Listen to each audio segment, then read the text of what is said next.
Mi hermana Carmen me apuntó con una pistola y me dijo, «Firma los papeles o si no». Mi papá Roberto observaba en silencio.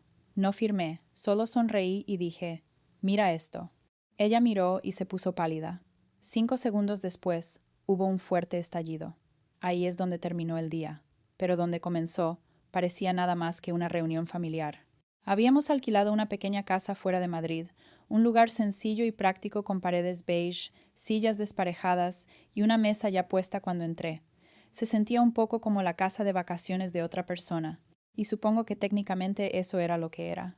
Mamá Elena estaba trajinando en la cocina, desempacando víveres de bolsas de papel, una barra de pan, un racimo de plátanos, jamón para sándwiches. El tipo de comida que compras cuando quieres parecer que hiciste un esfuerzo sin realmente cocinar. «Hola, cariño», me gritó, sonriendo demasiado brillante, como si todo esto fuera perfectamente normal. Papá la siguió, cargando una nevera portátil con la lentitud pesada de un hombre que nunca se apresura a menos que tenga que hacerlo. Me hizo un gesto con la cabeza, ni frío ni cálido, solo papá. Luego vino mi hermana Carmen, con lentes de sol, el cabello cepillado a la perfección, el perfume ya llenando el aire. Besó el aire junto a mi mejilla. «Me alegra que hayas venido», dijo. Por un tiempo se sintió ordinario, como si tal vez esto realmente fuera solo un día familiar. El tipo donde mamá pone demasiada comida, papá se sienta a la cabecera de la mesa, y mi hermana habla sobre el tráfico en el camino. Incluso dimos un paseo corto antes del almuerzo. El sendero detrás de la casa rodeaba un pequeño campo. Mi mamá señaló algunas flores silvestres. Mi papá hizo un comentario sobre el clima, y mi hermana revisó su teléfono cuando pensó que nadie estaba mirando. Era el tipo de paseo que las familias dan cuando no saben qué más hacer consigo mismas. Respondí a sus preguntas cortésmente, mantuve mi voz ligera. Desde afuera, probablemente parecíamos una familia normal, pasando un sábado normal juntos. De vuelta en la casa, mamá se puso ocupada arreglando comida en los platos, sándwiches cortados en triángulos, papas fritas vertidas en un tazón, fruta apilada en el centro. Siempre exageraba, incluso cuando solo éramos 3. «Come algo», dijo, empujando un plato hacia mí como si fuera su misión. «Ya comí», dije. Se rió, pero vi el parpadeo en sus ojos. Quería que todo se viera perfecto, aunque no lo fuera. Nos sentamos juntos, papá a la cabecera de la mesa, mamá a su derecha, mi hermana junto a mí. Por un tiempo, los únicos sonidos fueron tenedores y vasos.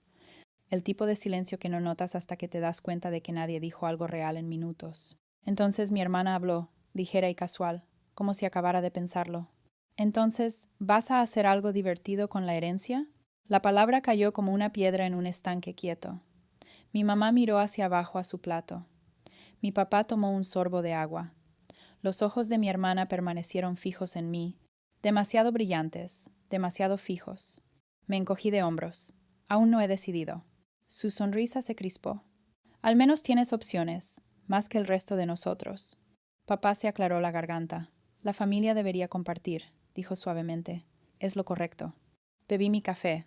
«Ya veremos». Mamá intervino rápidamente, cambiando el tema.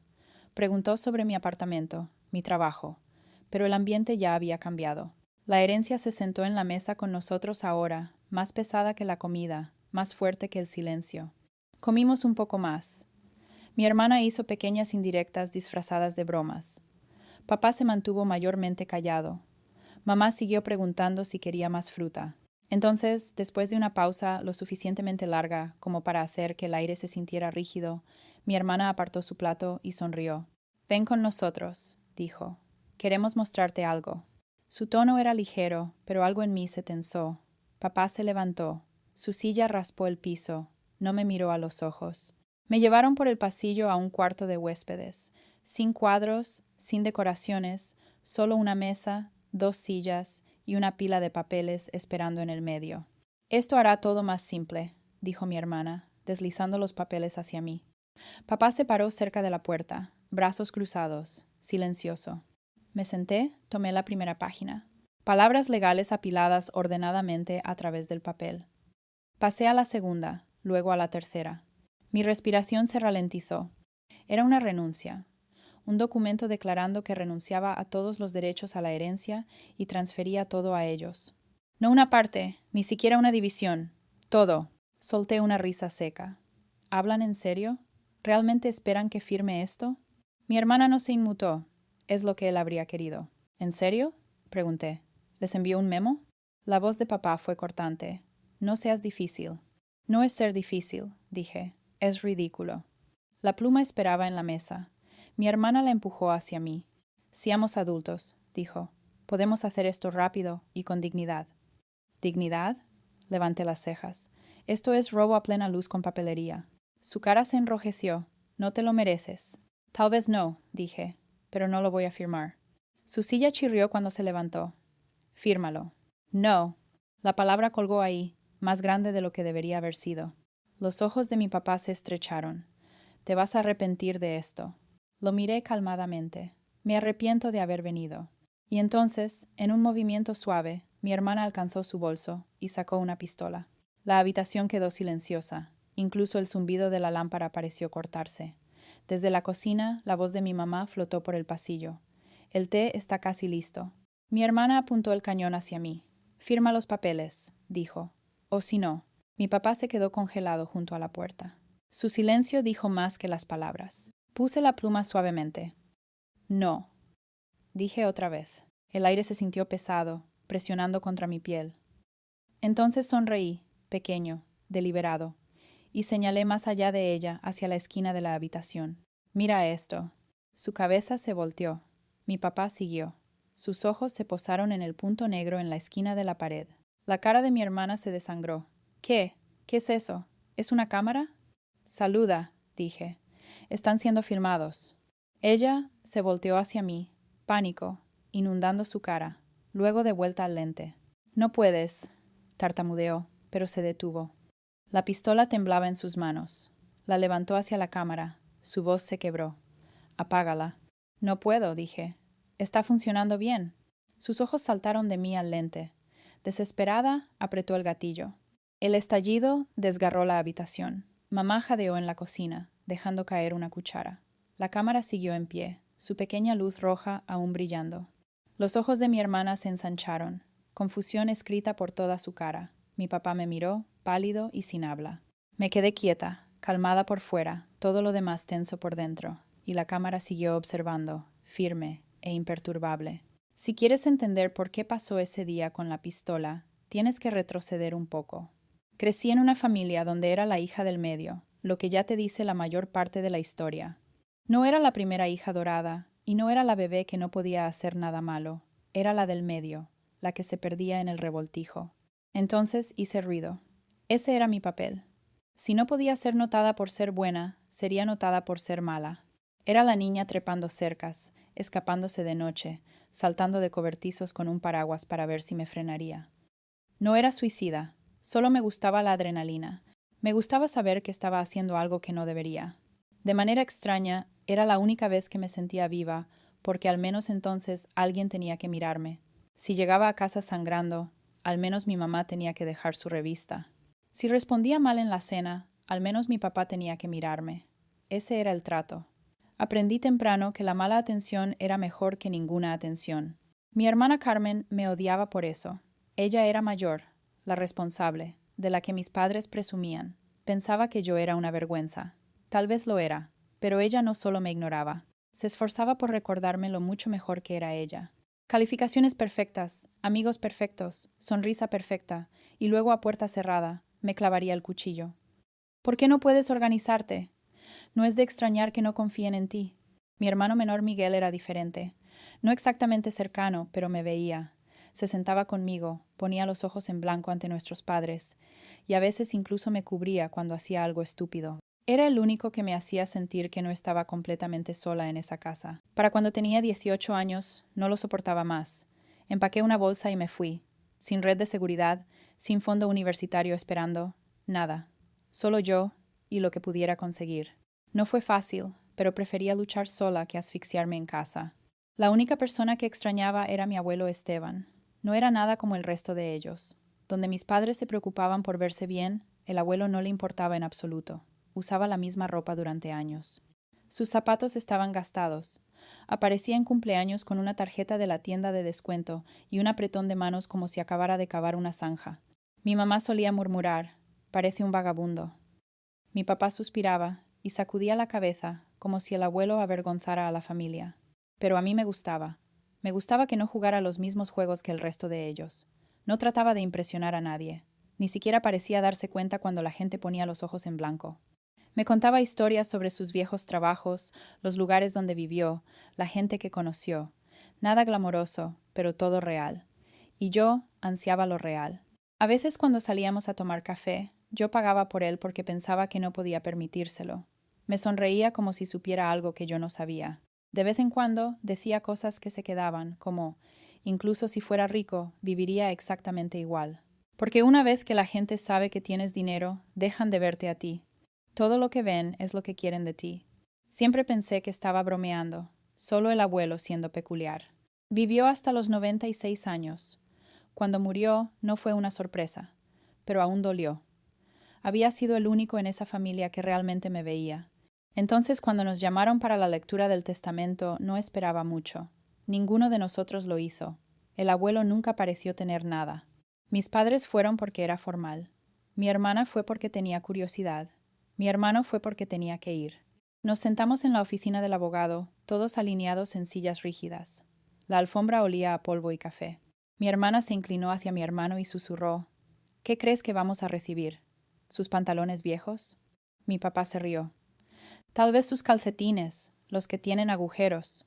Mamá sacudió la cabeza. «Probablemente alguna chatarra vieja que no pudo tirar». Me senté ahí callada, mordiéndome el interior de la mejilla.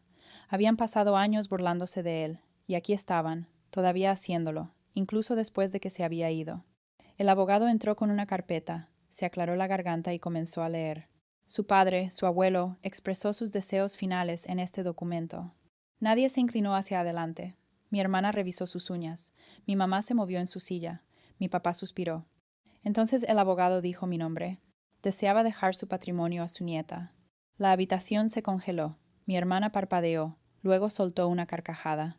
¿A ella? ¿Qué? ¿Su colección de tazas de café? Mi papá frunció el ceño. ¿Qué exactamente le dejó? El abogado ajustó sus anteojos. Todo. Silencio. Se podría haber oído respirar la alfombra. Mi hermana sonrió burlonamente. ¿Todo? ¿Qué? ¿Un par de cientos de euros? El abogado miró sus papeles. El patrimonio está valorado en aproximadamente 8,5 millones de euros. Las palabras colgaron ahí como una broma mala que nadie quería reclamar. Mamá jadeó. Papá se enderezó. Mi hermana sacudió la cabeza. «Eso es imposible», gritó. «No tenía nada.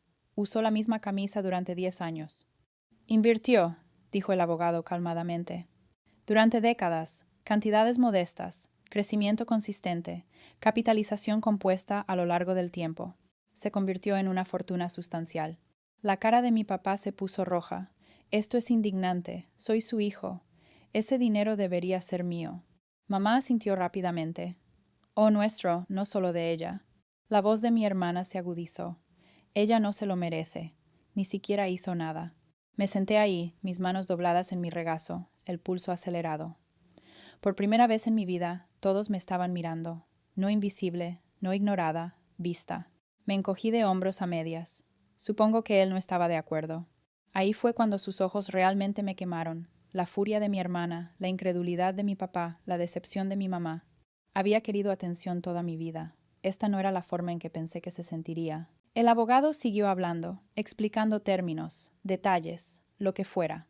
Apenas lo escuché. Todo lo que podía oír era el silencio a mi alrededor, pesado con shock y enojo. Habían pasado años riéndose de él por verse pobre, y ahora el hombre del que se burlaron había dejado una fortuna, y me la había dejado toda a mí. Y en ese momento me di cuenta de algo. Esto no iba a terminar aquí. El estallido aún colgaba en la habitación como un eco que no sabía a dónde ir. Nadie se movió. Mi hermana miró la esquina, esperando que la cámara cayera. No lo hizo. La pequeña luz roja siguió brillando, firme y presumida. La boca de mi papá se crispó como si quisiera hablar, pero olvidó cómo. «¿Por qué no se rompió?», susurró mi hermana más, para sí misma que para alguien. No respondí. A veces el silencio dice más que una conferencia. Su agarre se apretó. Otro disparo crujió por la habitación. La lámpara paradeó. El aire se sacudió, y aún la cámara no se movió. Bajó la pistola, respirando rápido. ¿Qué está mal con esta cosa? Mucho, dije, pero no lo que piensas. Ahí fue cuando vinieron los pasos. Firmes, pesados, demasiado controlados para ser familia. La puerta se abrió de golpe y 2 hombres entraron. No uniformes, no parientes. El tipo de presencia que reorganiza la habitación sin preguntar. Bájala, dijo uno, calmado pero absoluto. Mi hermana se estremeció, giró la pistola hacia ellos, su mano temblando tan mal que el cañón vacilaba.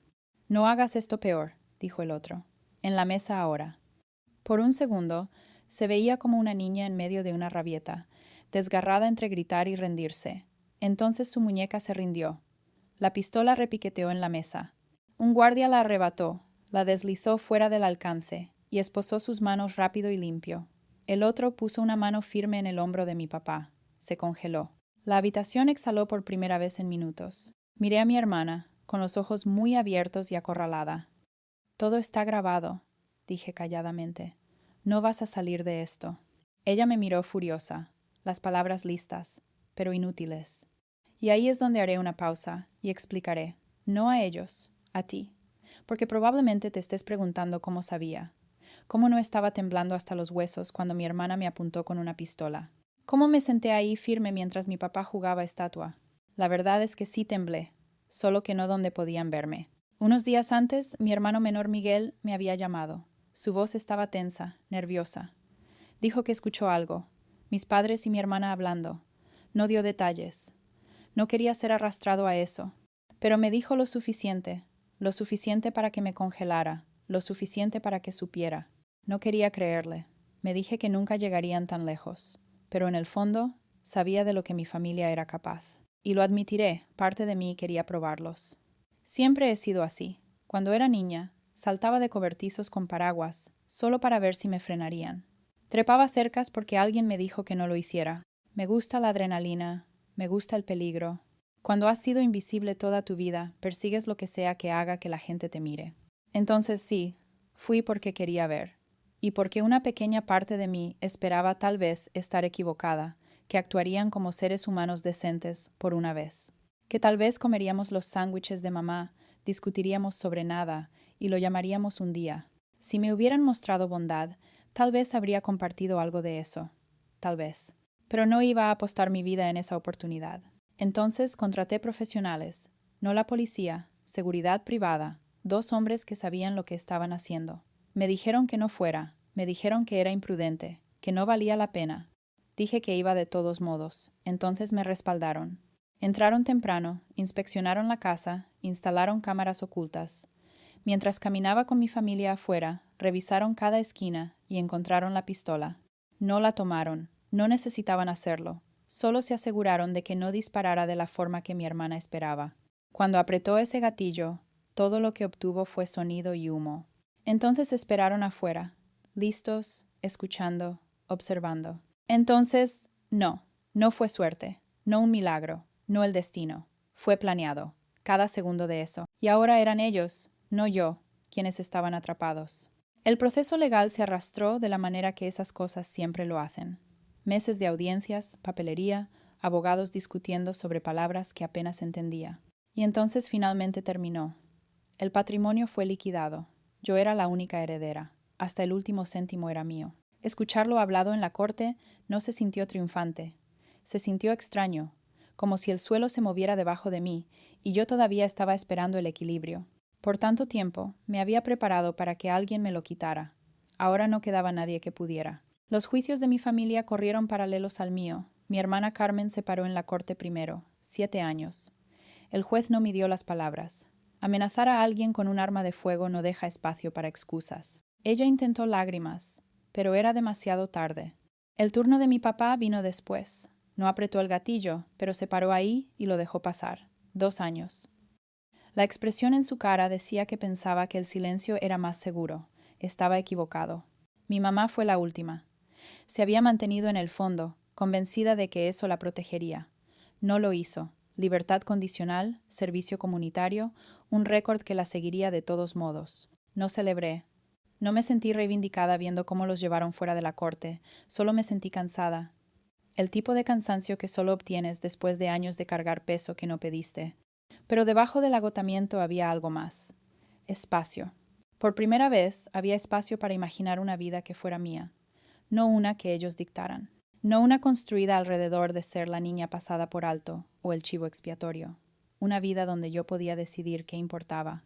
Cuando salí de esa corte, las cámaras aún corrían en mi cabeza, capturando un tipo diferente de escena. Sin gritos, sin papeles empujados a través de mesas, sin pistolas sacadas de bolsos, solo yo avanzando sin nada ni nadie deteniéndome más. 5 años después, mi vida se ve completamente diferente. Después de que terminó el juicio, después de que el dinero finalmente fue mío, hice algo que mi yo más joven nunca pensó posible. Construí mi propia familia. Me casé. Ahora tenemos una niña pequeña. Desde afuera, parecemos como todos los demás.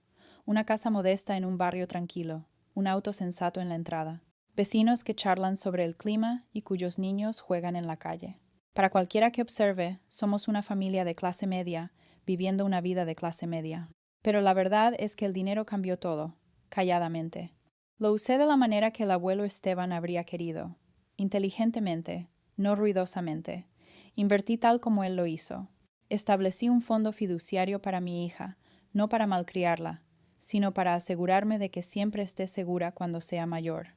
Por ahora, ella no sabe cuánto tenemos. No necesita saberlo. Está ocupada siendo una niña, y eso es exactamente como debería ser. Tampoco lo acaparé todo para mí. Mi hermano menor Miguel, el que me advirtió, obtuvo lo que se merecía también. Pagué por su universidad, limpié sus deudas, lo ayudé a conseguir su primer apartamento. Nunca pidió, y por eso confié en él con eso. Ahora está haciendo su propia vida, manteniéndose sobre sus propios pies. En cuanto a mí, sí lo gasto. He viajado por el mundo, España, México, incluso Costa Rica. Me he quedado en hoteles hermosos, comido comida que todavía me hace sonreír cuando pienso en ella. Compro comodidad cuando quiero, libertad cuando la necesito.